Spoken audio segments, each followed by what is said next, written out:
Hello guys, तो कैसे हो आप सब लोग। मैं आप सब लोगों का स्वागत करता हूं आपके अपने इस यूट्यूब चैनल जिसका नाम है रैंक ज्ञान पे। तो जैसा कि आप लोगों को वीडियो के थंबनेल से पता चल ही गया होगा कि आज हम इस वीडियो में क्या कवर करने वाले हैं। आज हम इस वीडियो में ये जानेंगे कि ये जो गॉस अंकल ने हमें अपना नियम दिया था जिसको अपन गॉस लॉ बोलते हैं, ये आखिर आया कैसे होगा। तो सबसे पहले वीडियो चालू करने से पहले मैं आप सभी लोगों का भैया स्वागत करता हूं और आप सभी लोगों से ये कहता हूं कि अपने भाई के चैनल को सब्सक्राइब कर लो ताकि ऐसे ही अमेजिंग वीडियो के अपडेट्स आपको मिलते जाएं। ठीक है सर, ये गॉस लॉ आया कैसे, इसका मतलब भाई बेसिकली था तो ये एक एक्सपेरिमेंट, और एक्सपेरिमेंट को अपन प्रूव नहीं कर सकते। हाँ, इसका वेरिफिकेशन जरूर होता है, वो अपन किसी नेक्स्ट वीडियो में जानेंगे। लेकिन उससे पहले मैं अगर थोड़ा सा अगर आपको दिखाऊं कि एक एक्सपेरिमेंट कैसे किया गया था, तो वो अपन इस वीडियो में देखते हैं। ठीक है, आगे बढ़ते हैं यार। चलो यार आगे बढ़ते हैं। ठीक है सर, मैंने बोल दिया कि मान लीजिए मेरे दोस्त, हमने यहाँ पर एक इमेजिनरी सरफेस मान लिया। कोई ये एक इमेजिनरी सरफेस है। सबसे पहली बात, इमेजिनरी मान लो। सर मानने के लिए तो बहुत कुछ मान सकते हैं, लेकिन अभी तो इतना मान ले कि ये एक इमेजिनरी सरफेस है। और अगर ये इमेजिनरी सरफेस है तो मैंने बोल दिया भाई कि मैंने यहाँ पर कुछ चार्जेस रख दिए। For example +Q1 +Q2 -Q3 +Q4 and -Q5 एक मैंने यहाँ पे रख दिया बाहर। ओके सर, यस सर, मैंने यहाँ पे बाहर रख दिया। तो अब अगर मैं आपसे पूछूं कि मैं इस इमेजिनरी सरफेस के किसी भी पॉइंट से अगर मैं आपसे पूछूं, मेरे को यहाँ पे आप बता दो कि यहाँ पे नेट इलेक्ट्रिक फील्ड कितनी होगी, यहाँ पे नेट इलेक्ट्रिक फील्ड कितनी होगी। तू बोलेगा कि सर हमें नहीं पता। मैं बोलूंगा क्यों नहीं पता। तो भाई तू बोलेगा कि सर हमें पता है कि किसी भी पॉइंट चार्ज की वजह से जो इलेक्ट्रिक फील्ड होती है किसी भी जगह पे, वो होती है सर KQ/R²। हमें सर इस बिंदु का इन सारे के सारे पॉइंट से ना तो हमें डिस्टेंस पता, ना हमें कोऑर्डिनेट पता, तो हम कैसे बता पाएंगे। तो उसके लिए मैंने बोला तो फिर भी बता दे। तू बोलेगा सर कोई बात नहीं। तो अगर मैं बोलूं कि मान लेते हैं कि सर यहाँ पे जो नेट इलेक्ट्रिक फील्ड आई है, यहाँ पर इस बिंदु पर जो नेट इलेक्ट्रिक फील्ड आई है, वो मान लीजिए सर कि इस दिशा में है। लेट्स सपोज इस दिशा में है, हमने दिशा बता दी। तू बोलेगा सर हमें दिशा बतानी नहीं आती। अरे दिशा बता दी, मान ले दिशा हमने ये बता दी। ठीक है सर, अब अगर मैं ऐसा बोलूं कि मान ले यहाँ पे जो नेट इलेक्ट्रिक फील्ड आई वो मैंने बोल दिया लेट सपोज E1 है, कोई दिक्कत है क्या? नहीं सर, कोई दिक्कत की बात नहीं है, मानने के लिए कुछ भी माना जा सकता है। हमने मान लिया कि इस दिशा में है, तो हमने मान लिया कि इस दिशा में यहाँ पे नेट इलेक्ट्रिक फील्ड E1 है। सबसे पहली बात मैं बोल देता हूँ, हमने यहाँ पे नेट इलेक्ट्रिक फील्ड मानी है। भाई ये नेट इलेक्ट्रिक फील्ड है। नेट इलेक्ट्रिक फील्ड का मतलब Q1 Q2 Q3 Q4 और Q5 की वजह से जो नेट इलेक्ट्रिक फील्ड आई होगी उन सबका वेक्टर रिजल्टेंट इस दिशा में आया है। ठीक है सर, कोई दिक्कत वाली बात नहीं। अब अगर मैं आपसे ये पूछूं कि मेरे को इस वाले बिंदु से पास होने वाला इलेक्ट्रिक फ्लक्स बता दो, तो तू बोलेगा सर इलेक्ट्रिक फ्लक्स कैसे बताएंगे, सर हमें तो यही नहीं पता कि ये इसका डीए वेक्टर कहां पे होगा। तो मैंने बोल दिया मान ले इसका जो डीए वेक्टर है, इसका जो डीए वेक्टर है वो कुछ इस दिशा में है। लेट्स सपोज, यस सर, मैंने उसको DA1 बोल दिया। कोई दिक्कत नहीं सर, कोई दिक्कत नहीं। अब सर हमारे पास दो वेक्टर है, क्योंकि हमें इलेक्ट्रिक फ्लक्स अगर निकालना है तो हमें E vector dot D A vector का इंटीग्रल करना होता था। बिल्कुल सर। सर यहाँ पे दो वेक्टर है, E1 वेक्टर तो ऐसे है और डीए वेक्टर ऐसे है, तो क्या हमें इन दोनों के बीच का एंगल पता? नहीं सर, नहीं पता। मैंने बोल दिया फिर भी मान ले, लेट सपोज वो एंगल है θ1। कोई दिक्कत है क्या? नहीं सर, कोई दिक्कत की वाली बात नहीं है। सर हमें तो मानना है, तो हमने मान लिया। मैंने बोल दिया कि अब तू एक काम कर, मैंने बोल दिया यहाँ पे कोई दूसरा बिंदु है, यहाँ पे कोई दूसरा बिंदु है, मेरे को इस पॉइंट पे बता दे नेट इलेक्ट्रिक फील्ड कहाँ पे होगी। तू बोलेगा कि सर हमें नहीं पता। तो मैंने बोलूंगा फिर भी मैं जिद करूंगा तेरे साथ कि मेरे को बता दे। तो तू क्या बोलेगा कि मान लीजिए सर, लेट सपोज कि यहाँ पर है, जिसको मैं E2 से रिप्रेजेंट करता हूं। कोई दिक्कत है क्या? नहीं सर। अब मैं फिर से बोलूंगा कि भैया मेरे को ये बता दे कि इस पॉइंट से पास होने वाला इलेक्ट्रिक फ्लक्स कितना होगा। तो तू बोलेगा कि सर सबसे पहले मेरे को डीए वेक्टर डिफाइन करना पड़ेगा, और जब मैं डीए वेक्टर को डिफाइन करने जाऊंगा तो लेट सपोज वो कुछ ऐसे आएगा। क्योंकि सरफेस के परपेंडिकुलर होता है तो हम इसके सरफेस के परपेंडिकुलर मान लेते हैं। लेट सपोज वो कुछ इस दिशा में है। Yes sir, E2। बोलो यार कोई दिक्कत है क्या? अब मैंने बोल दिया फिर से तू मान ले कि इन दोनों के बीच का एंगल θ2 है। कोई दिक्कत है क्या? नहीं सर, कोई दिक्कत वाली बात नहीं। अब मैंने बोल दिया कि वैसे ही मैंने यहाँ पे कोई तीसरा बिंदु पकड़ लिया। अब इस तीसरे बिंदु पे मेरे को ये बता दे कि नेट इलेक्ट्रिक फील्ड कौन सी दिशा में होगी। तू बोलेगा कि सर हमें नहीं पता। मैंने बोला फिर भी मेरे को बता दे। तू बोलेगा कि सर मान लीजिए कि वो इस दिशा में आई है। यस सर, तो मैं E3 बोलूंगा। अब तू बोलेगा सर हमें पता है, अब आगे क्या पूछने वाले हो? आगे मेरे को ये बता दो कि इलेक्ट्रिक फ्लक्स कितना जाएगा इसमें से। तो इसके लिए अगर मैं डिफाइन करूं यहाँ पे, तो इसके लिए अगर मैं डिफाइन करूंगा तो डीए वेक्टर कुछ ऐसा आएगा। डीए वेक्टर कुछ ऐसा आएगा। इधर देख, इधर देख, डीए वेक्टर कुछ ऐसा आएगा। यस सर, कुछ ऐसा आएगा। तो मैं बोलूंगा DA3। Yes sir. अब मैं फिर से इन दोनों के बीच का एंगल θ3 मान लूंगा। अब मुझे एक बात बता, तू कहेगा कि सर ऐसे तो इनफाइनाइट पॉइंट्स होंगे, ऐसे तो कितने पॉइंट्स होंगे मेरे भाई, इनफाइनाइट पॉइंट्स होंगे सर, ये वाला पॉइंट भी होगा, ये वाला पॉइंट भी होगा, ये भी होगा, ये भी होगा, ये भी होगा, ये भी होगा, ऐसे इनफाइनाइट पॉइंट्स होंगे जिनकी वजह से सर हमें इनफाइनाइट इलेक्ट्रिक फील्ड के वेक्टर्स मिलेंगे और जिनके लिए मेरे को इनफाइनाइट इलेक्ट्रिक फ्लक्स की वैल्यूज मिलेंगी। बात आ रही है समझ में? लेकिन मैं उनको फाइंड आउट नहीं कर पाऊंगा। क्यों? क्योंकि ना तो सर हमें थीटा थीटा पता दोनों वेक्टर के बीच का, ना मुझे किसी भी पॉइंट पे नेट इलेक्ट्रिक फील्ड पता, ना मेरे को किसी भी पॉइंट पे डीए वेक्टर का मैग्नीट्यूड पता, तो मैं नहीं बता पाऊंगा। तो अब अगर मैं तेरे से ऐसा बोलूं कि लेट सपोज सर phi1 इस पहले पॉइंट से पास होने वाला जो इलेक्ट्रिक फ्लक्स है उसको मैं कैसे लिख सकता हूं, तो बोलेगा सर उसको लिख दीजिए E1 vector dot DA1 vector, क्योंकि इलेक्ट्रिक फ्लक्स की डेफिनेशन वाइज यही तो होता था। बिल्कुल सर। तो ये क्या निकल के आ जाएगा सर, E1 DA1 cos θ1।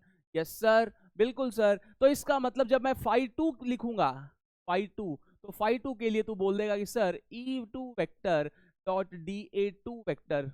कोई शक की बात है क्या इसमें? नहीं सर, कोई शक वाली बात नहीं है। तो इसका मतलब सर ये क्या हो जाएगा यहाँ पे, E2 DA2 cos θ2। Yes sir, ये हो जाएगा। बिल्कुल सर। वैसे ही अगर मैं यहाँ पे ये बोलूं मेरे को phi3 बता दे, तो क्या बोलेगा sir, E3 vector dot DA3 vector which is equal to sir E3 DA3 cos θ3।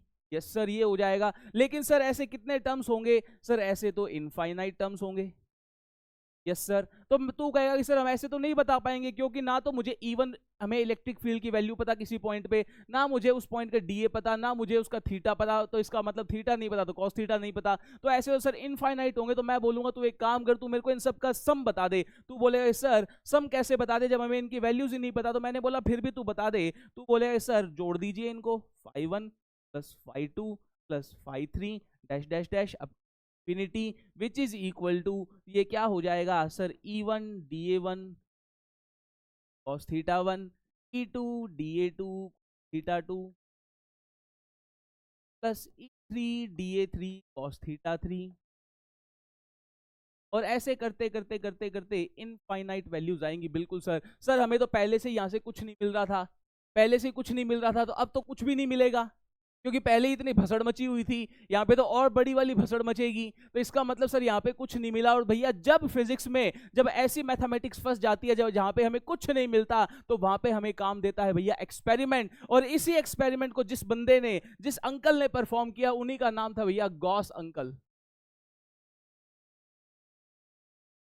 क्या नाम था भाई? गॉस अंकल नाम था उनका। उन्होंने बोला कि बेटा अगर तुम्हें ये चीज नहीं पता, अगर तुम यहाँ पे मैथमेटिक्स में फंस रहे हो, तो एक काम करो, हम इसको एक्सपेरिमेंटली प्रूव करके दिखाते हैं, अब भी ठीक करके देता हूं। तो उन्होंने बोला कि इसको बस आप इक्वल कर दीजिए किसके sir, Q enclosed by epsilon not, Q enclosed by epsilon not के। तू बोलेगा सर यहाँ पे क्यू इनक्लोज क्या है? जब हमने गॉस अंकल से पूछा कि सर ये तो बता दीजिए कि ये क्यू इनक्लोज क्या है, तो तू बोलेगा कि अंकल ने कहा कि भैया ये जो क्यू इनक्लोज है, ये क्यू इनक्लोज है भैया अंदर वाला चार्ज, अंदर वाला चार्ज। यानी कि सर अंदर वाला चार्ज का मतलब, अबे अंदर वाले चार्ज का मतलब ये जो तूने इमेजिनरी सरफेस पकड़ा है ना, इसके अंदर कितना चार्ज है, वो वाला नेट चार्ज इसके अंदर वाला हो गया। बात आ रही है समझ में? अंदर वाला चार्ज, बिल्कुल सर। बॉडी के अंदर कितना चार्ज है, वो वाला चार्ज हो गया। बॉडी के अंदर क्या है, बॉडी के अंदर क्या है, वही वाला। ठीक है, तो ये ऐसा वाला चार्ज हो गया। ठीक है सर। तो ये गॉस अंकल ने हमें ये बताया कि जब ये इतनी सारी भसड़ मचती है, तो इस भसड़ से बचने के लिए तुम हमारे लॉ का इस्तेमाल करो, हमारा नियम इस्तेमाल करो। तो उन्होंने बोला कि इस भसड़ से बचने का एक ही रास्ता है। जब हमने एक्सपेरिमेंट किया तो हमें ये वैल्यू मिली, जिसकी value I Q bye epsilon not. तो भैया यही हमारा क्या हो गया था, Gauss law. Gauss law basically अब है क्या? गॉस लॉ बेसिकली ये है कि सर पाई नेट एनी बॉडी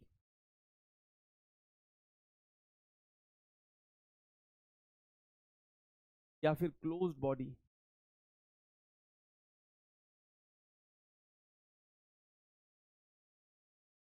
तो हम क्या बोलेंगे सर? अब मेरी एक बात सुन यहाँ पे, क्या इसको मैं इस पूरे ये जो ये येलो कलर में पूरी भसड़ लिखी हुई है, या इसको मैं ऐसे लिख सकता हूं vector dot D A vector, और क्या अगर क्योंकि ये क्लोज बॉडी है तो इसके लिए मैं यहाँ पे गोला लगा दूंगा which is equal to Q enclosed by, क्या आएगा भाई, Q enclosed by epsilon naught. अब यहाँ पे मैं लिख देता हूं कि सर जो क्यू इनक्लोज है ये क्या है, ये है भैया अंदर वाला चार्ज, ये है भैया अंदर वाला चार्ज, यस सर। और ये जो है ई वेक्टर ये किसकी वजह से आएगी सर, ये सभी चार्जेस की वजह से आएगी।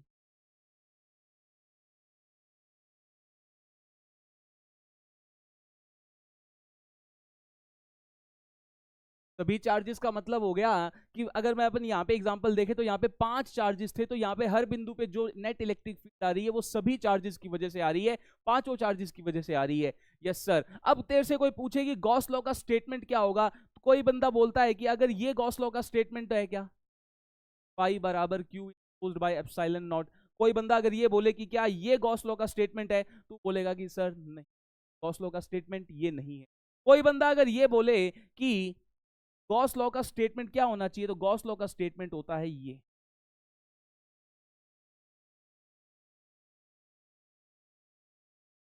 गॉस लॉ का स्टेटमेंट होता है ये, मैथमेटिकल स्टेटमेंट ये होता है।